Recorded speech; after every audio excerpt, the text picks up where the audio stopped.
When women come together, so much change happens. We show up, we start to get involved, and then we become friends with the people that we're doing it with. We came to make a change. Hi, everyone. Welcome to How to Not Lose Your Shit. I'm Katie Paris, the founder of Red Wine and Blue. Okay, so LaFonda was with me yesterday for this week's interview, but today she is out sick and practicing what she preaches, that very strategic thing we call rest.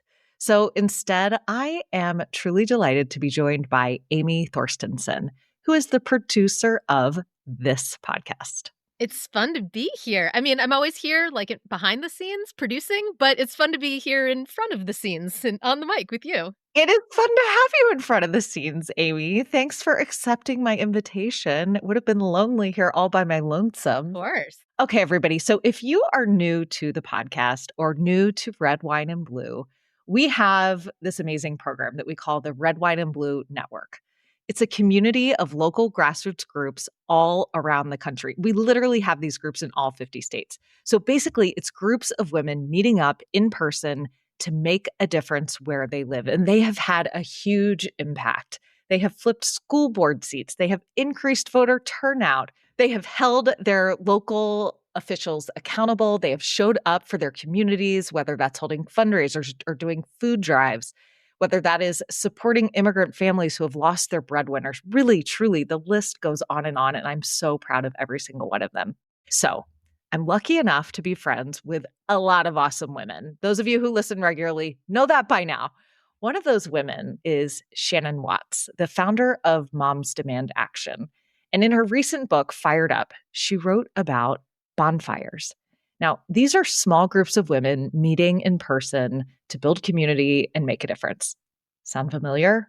Yeah, to me too, just like the Red, Wine, and Blue Network. So one day, Shannon and I were talking and we realized that Bonfire and the Red, Wine, and Blue Network have so much in common that we should join forces. And so that's exactly what we're doing. And I'm so excited to share this news with you all and this conversation that LaFonda and I had, not only with Shannon, but also a local bonfire leader, Emily, to hear what it's like to actually be in one of these groups. Amy, you were there. What did you think of Shannon and Emily? And how stoked are you about this new partnership that Red, Wine, and Blue has with Bonfire? It's so cool.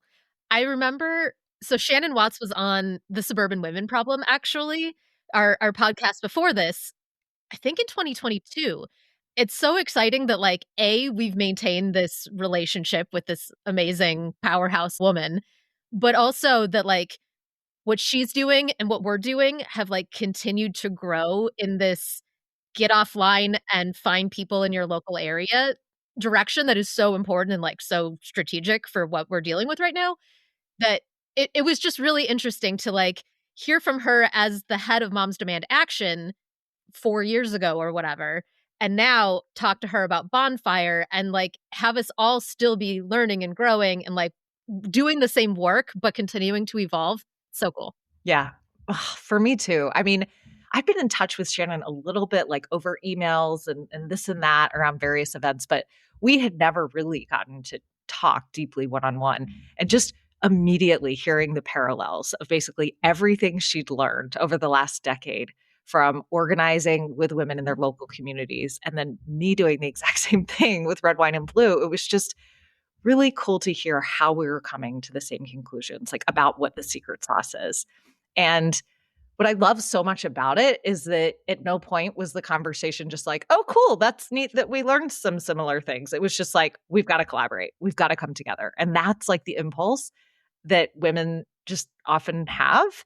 And I love that we are living that out, that is how we are building this together to have, even greater impact, hopefully reach even more women. And the other thing, okay, so you're always there. You're a part of every podcast. The other thing I've been thinking about is that last week we got to interview Amelia Nagoski. Such an incredible episode, really life impacting conversation for me. The episode is called How to Beat Burnout. And basically the conclusion of that episode was that doing this kind of organizing, the kind of organizing that Shannon and I have been learning about in communities is not just good for your community, but it's actually good for you too. Yeah. Like on this personal level in terms of like from a mental health aspect, we create community to transform our communities. And in the process of creating community, we transform ourselves. Did I get it right? Yeah, I think so. I think every week in a sort of different way, we discover or are reminded that connecting with your community and like working on a local level isn't just strategic, it's also self-care, which Yes. I don't think that many other people are saying or talking about. Like, there's the political pundits and, how to get involved strategically politically, and then there's the self-care, and maybe community comes in a little bit to either of those, but it seems like nobody's really making the connection that it's like all part of the same thing, and it's so cool. And I would actually take that a step further and say that not only are they not making that connection between the two, they're actually usually discussed as though they are opposites, Yeah. as though they are mutually exclusive, right? Like you can protect your peace, you can do your self-care, or you can engage in your community, you can get involved, on some of these thorny, challenging issues, and you are going to sacrifice your mental health. You are going to sacrifice any sense of self-care. And I think that we are absolutely appending those assumptions and those beliefs. And that feels really important to me because we need everyone involved and we need people involved in a sustainable way. And so, unless we can link those things, I don't know how we make this an invitation rather than a demand for people to get involved, and like an invitation that people actually want to take, Yeah. And that's what I loved about this conversation with Shannon. And, you could hear from how Emily is talking about her experience doing this in her own community, what it's meant to her. She's leading her group with a woman that she didn't even know like Mhm. 4 months ago, Yeah, yeah.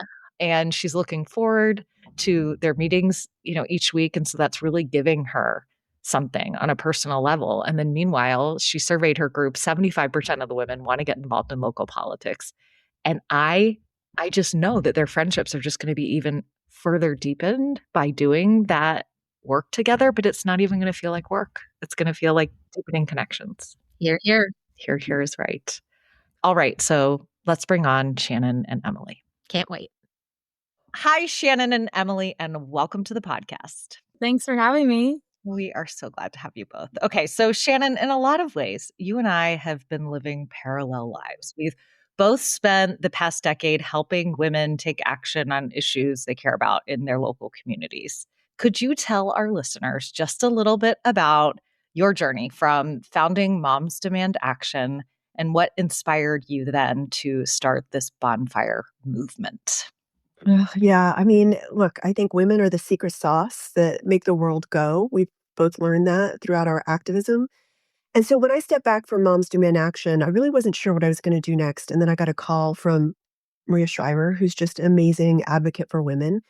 And she said, look, I have a book imprint. I would love for you to write about what you learned in working with women in your career and in your activism.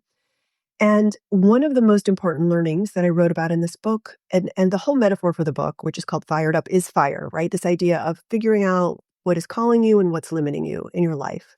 But a big part of that is finding a community and sticking with that fire metaphor. It's really a bonfire. It's women who have shared values, who help you figure out what your abilities and desires are. And then together you create what is best for you, what is best for your family, what is best for your community. And so many women, that idea just resonated with them when they read the book, and they took the book and they started creating real life bonfires where they lived, right? How do I figure out what my personal, political, and professional desires are in the company of like-minded women who live near me, right? In a post-pandemic, post-polarized world, how do I know my neighbors? And that's been so incredibly rewarding. I've gone to several of these groups where I live in Florida, and women who were complete strangers see each other, and it's almost like they've known each other forever because of those shared values. I love this. And the parallel when you talk about this just always strikes me so much with what I've seen. Because I bet when most people hear about how you founded Moms Demand Action, they think she found the issue, She found the issue that all the moms care about. And it is true that we are all terrified about school shootings. It is true that we all know someone who has been impacted by gun violence at this point, and that is a tragic fact about our country. And we get involved in various groups and with various nonprofit organizations because we are often personally touched by an issue. We see something, we are inspired, whether it's personal, in our community, whatever. But then we get involved, whether that issue is gun violence or that issue is seeing what's happening with ICE and, getting involved on the issue of immigration, or same story on reproductive rights, you name it, right?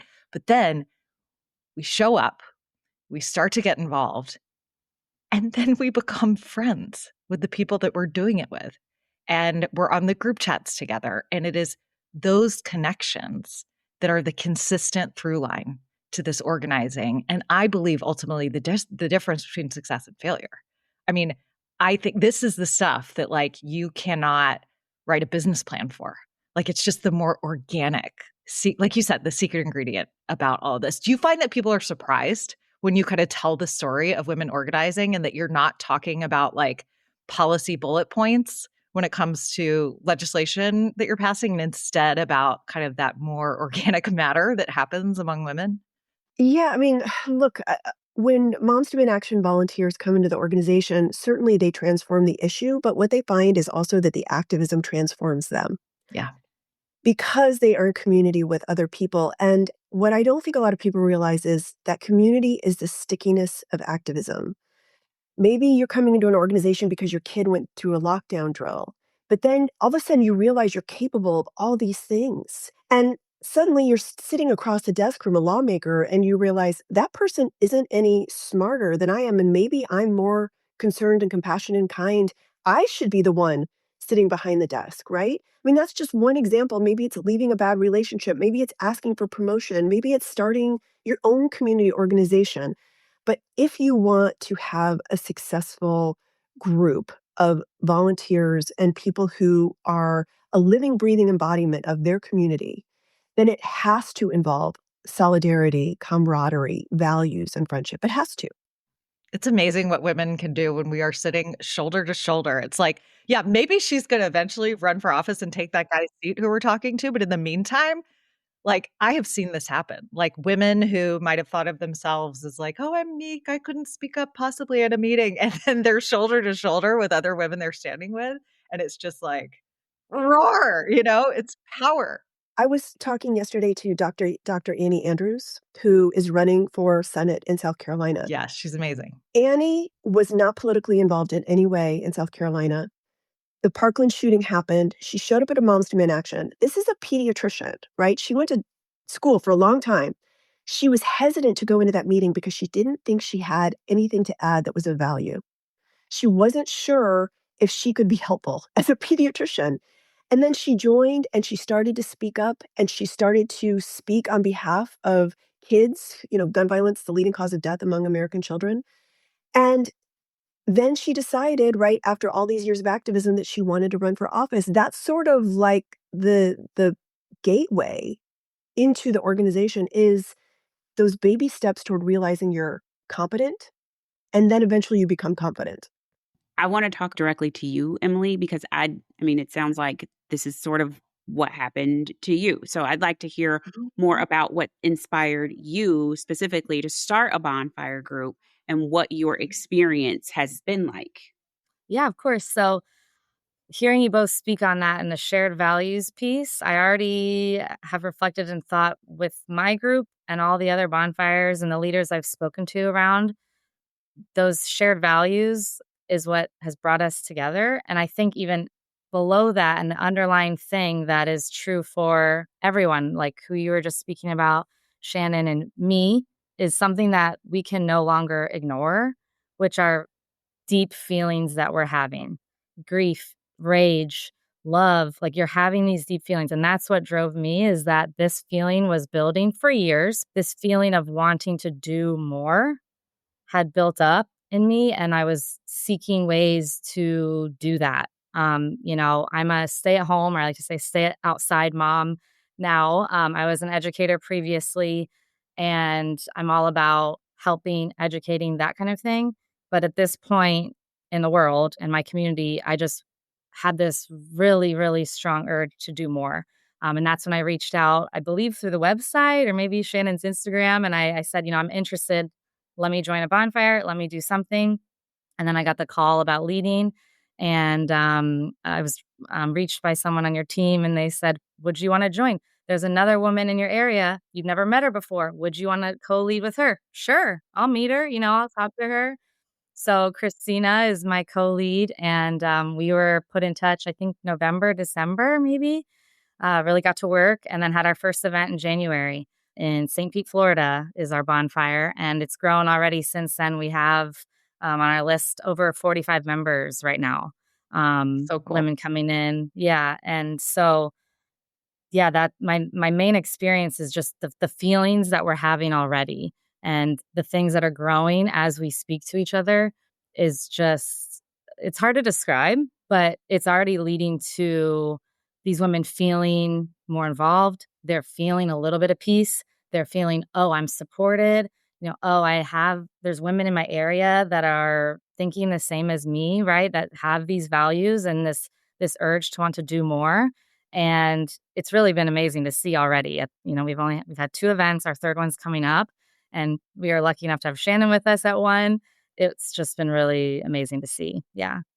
Emily, I have people who, I don't know, maybe they live in places like Washington, D.C., and the thing that you're describing, first of all, they don't live in Florida Yeah. or, other red states. And so don't experience that feeling of like isolated and alone. And is it just me around here?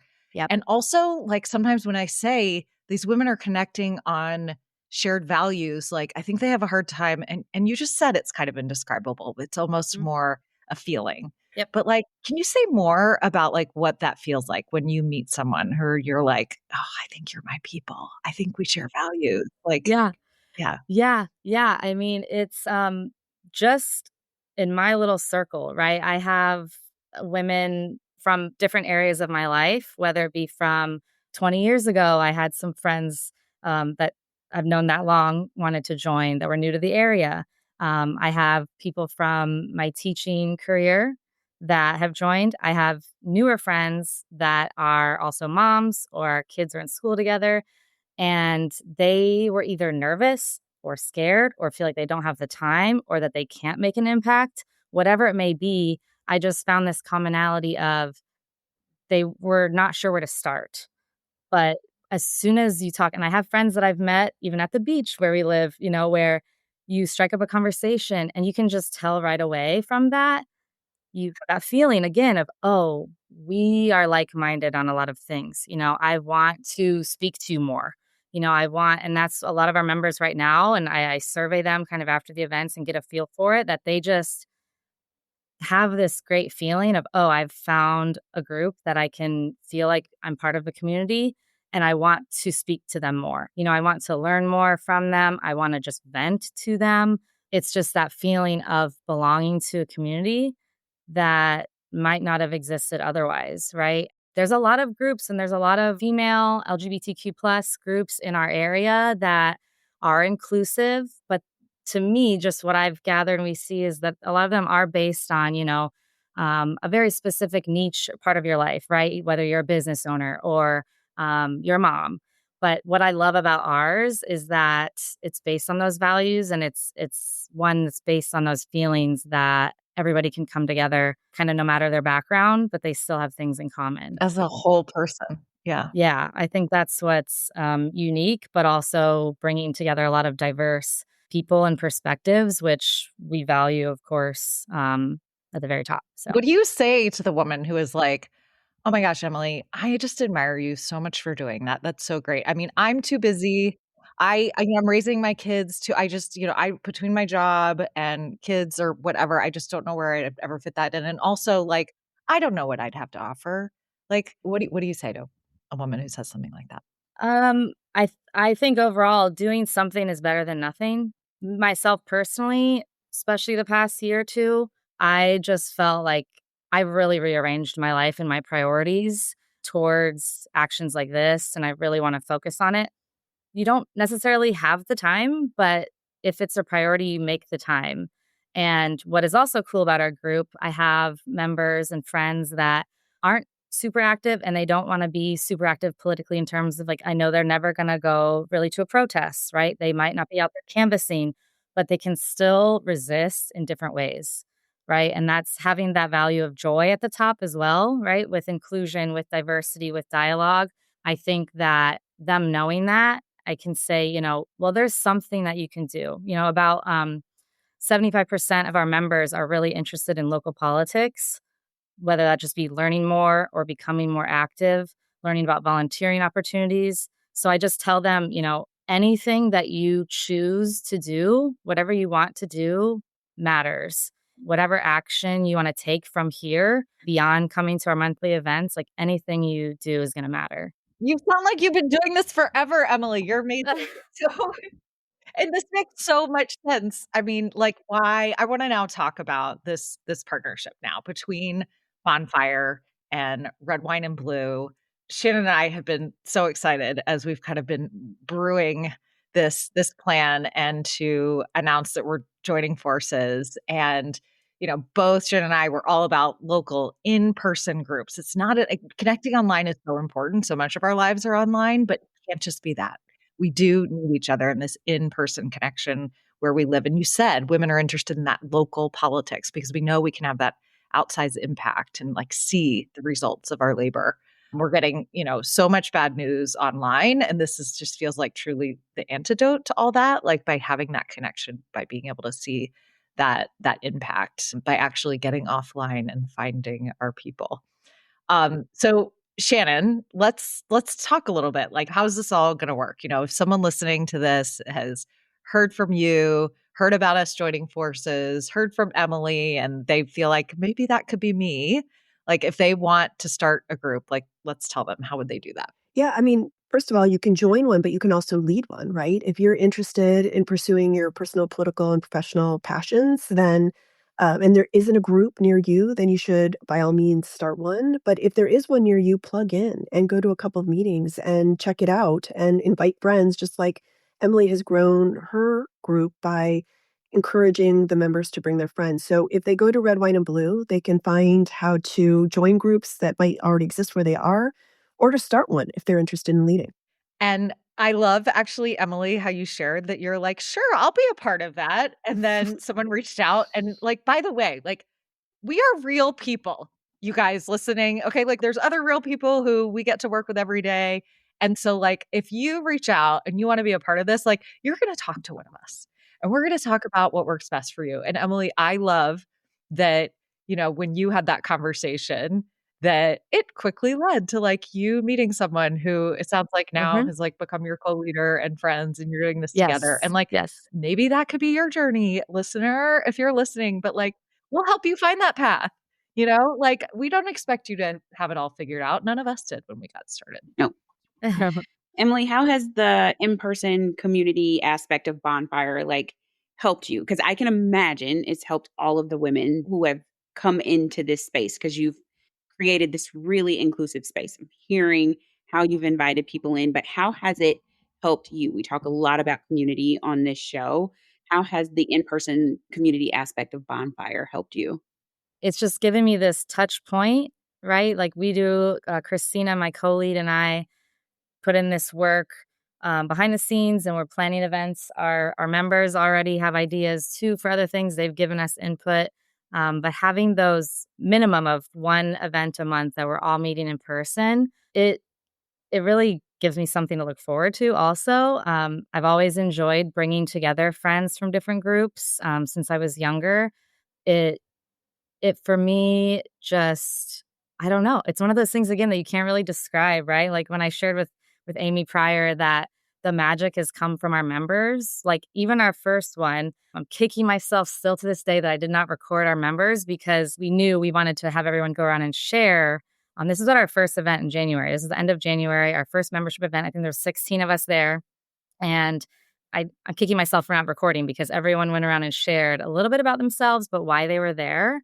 And just for them to hear from each other their whys and what has gotten them to this point whether it's, their children, things their children might experience if they have different colored skin than them, right? Their mothers, just us having different levels of privilege as well to be able to take the time to do this. I think that's something I'm going to really try to continue to highlight, but really say, like, we have this position to get together, right? There's so many people that don't have any time in their calendar to get together in person. But them going around, I felt honored and just grateful when I'm there in person listening to them share, get emotional with people that they've never met. Some of my friends were crying, happy tears, but just seeing that is really amazing. I just feel honored to be guiding it. I see myself as a guide. I shared with Amy, just like when I was teaching, I'm not there to talk the whole time. My goal is to talk less and less, right? I just want to kind of guide and facilitate. And so having those in-person events allows me to do that. And I just feel really grateful. Have you seen a change in yourself? Have you seen a change in yourself or the women in your group over time? Yeah, I think that it's a little confidence boost too, and just a little for myself and for others, just to see like, oh, I can put myself out there. Some that may have not even put themselves in a social situation like that, right? Is because we want to encourage them to have conversations about various topics over the months. Some, of course, would be focused politically, some more personal. A lot of my members want to learn about, improving and maintaining their emotional well-being, for example, right? And their mental health. So I think that I hope at least that along with myself, it gives them a confidence booster. It gives them a real sense of peace and calm, at least for a little bit of their day. I just hope that everybody keeps looking forward to it. And Emily, I would just add, when I was at the Bonfire group that you had recently, Yeah. it was so interesting how women were talking about the transitions they were going through. Some of them were getting divorced. Some of them were looking for new careers. Some of them were Yes. becoming empty nesters. And I think what they all had in common was they were looking for some kind of support system to help them learn and get through that transition, and also to grow, right? And Yep. again, personal, professional, political, whatever that was, they are curious and eager to get involved with these people that they didn't know, but who were part of their community. Yes, definitely. This is what I love about women-centered spaces organizing. Like what you all did by starting with those like introductions, not just like, hi, I'm Katie, I'm from Ohio, but like the why, where you're immediately talking about the divorce she's going through, the empty nesting, like all of that stuff is so relatable and specific yet universal, and creates that sense of connection, relationship, community, again, which is like the stickiness that women keep coming back for. And I truly think, like, for anyone who is thinking about starting a group or getting involved with this, understanding that that is truly the secret sauce to these groups working, I hope that can demystify things, because I think there's this idea, and this is true in a lot of political or issue-based organizing, that you'll show up for some kind of meeting and there's a bro at the front of the room. There is no talking about your why, like it is just like bam, bam, bam, going through the PowerPoint. And that just leaves such an enormous piece missing. It leaves the community missing, it leaves the stickiness. It leaves that out of it. And I think that not only is that what keeps people coming back, but I also hope that that is what people can realize, oh, I can do that. I can create connection among people. And if you can do that, you can do anything. Because then you create that connection. And then it turns out that like you had 16 people in that room. That's 16 people with their own gifts that they're bringing to the table and their own life experience and expertise in something, and now you've got the 45. Like that is just an enormous amount to draw from. And you don't have to do it alone. You and Christine don't even have to do it alone. I bet you even the next time we talk, you're going to tell me that there are more women on that leadership. More women will have joined you. There's going to be somebody who like left a crazy toxic relationship. There's going to be somebody else who's going back to graduate school, and somebody who's running for office. I'm just telling you, like I've seen this Yeah. over and over. And especially when there's someone who sounds like you do at the beginning of this journey, like it's just gonna happen. And that's so exciting. I truly believe Thanks. this is how we change the world and make like lasting, real change, not just like send out a press release change, like Yep. in our communities. So I'm just like so pumped about what you're doing. Thanks. Um, Thanks. Me too. yeah, I mean, and Shannon, that's why this, like, you wrote like 2 Instagram posts about this, and there's already these bonfire groups in like more than a dozen states, right? Yeah, I think we've just touched the tip of the iceberg here. Like Yeah. this is so needed and so wanted. And really, Red, Wine, and Blue, I think, is the first and only organization to be organizing women all over the country in a grassroots way. And that is profound. And I think will result in a seismic shift in all kinds of things, right? I mean, it's difficult to even quantify because when women come together, so much change happens. And I'm so thrilled that Red, Wine, and Blue is growing and thriving. I'm so excited that we are doing this in collaboration together because I also like that's another thing that only women do. Like you and I had a Zoom call however many months ago, and it wasn't like, well, wait a minute, I'm doing my thing and you're doing your thing, and like silo fiefdom. Like, no, it was like, how do we do this together and just make it bigger and Yeah. bolder and more badass? Because that's what everyone we know deserves. All boats rise with the tide. That's right. All right. Well, thank you guys both so much for joining LaFonda and me on how to not lose your shit. I am Of course. so really just excited to meet you, Emily, and thank you for what you're doing in St. Pete's. And I can't wait to keep hearing updates on the group. So. You two are going to have to come out to Yeah. Florida. Of course. Oh, Of course. okay. Yes. Yeah, twist I will my do arm, that. especially from I will Cleveland do that. while it's still cold. Like Yeah. so like okay, fine. I'm coming. Emily already talked about the beach I'm in. Yep. Yeah. Come on down. Katie, we have an amazing event coming up. Do you want to talk about it? I can't believe that I almost said goodbye without talking about it. So yes, everyone, March 30th, you can join Shannon and me and Emily. Are you joining our event? Sure. Yep. Okay, maybe Emily. I'll be okay, there. Wait, Why Fonda, not? are you coming? Right. Okay, we're all gonna be there. Absolutely. All right. So this is not just going to be a podcast. We're all going to get together on Zoom. We can all be in the chat together, live and in real time. And the name of the event is Get Offline and Find Your People.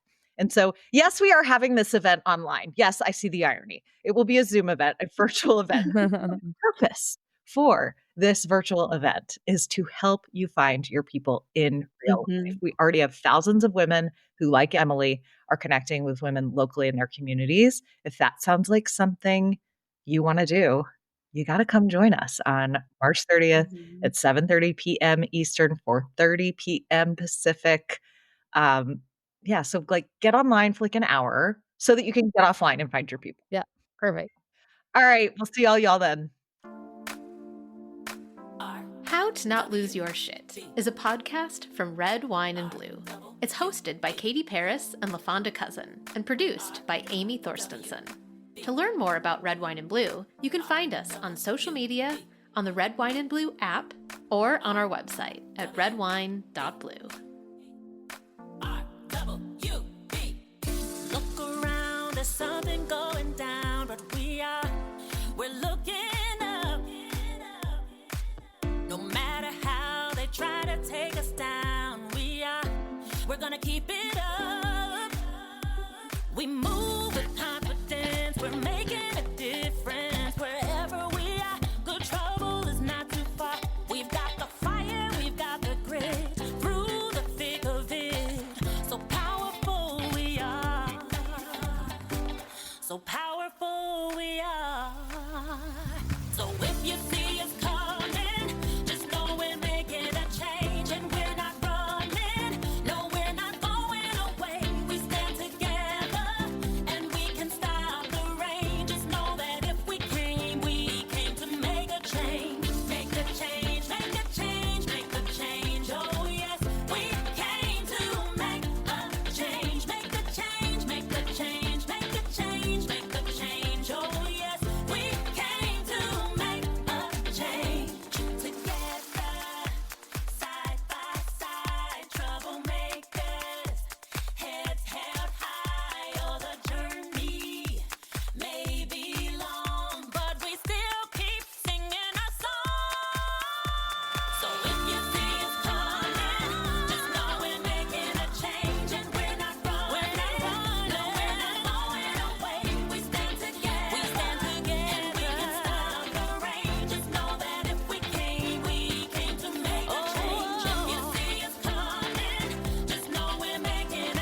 came to make a change.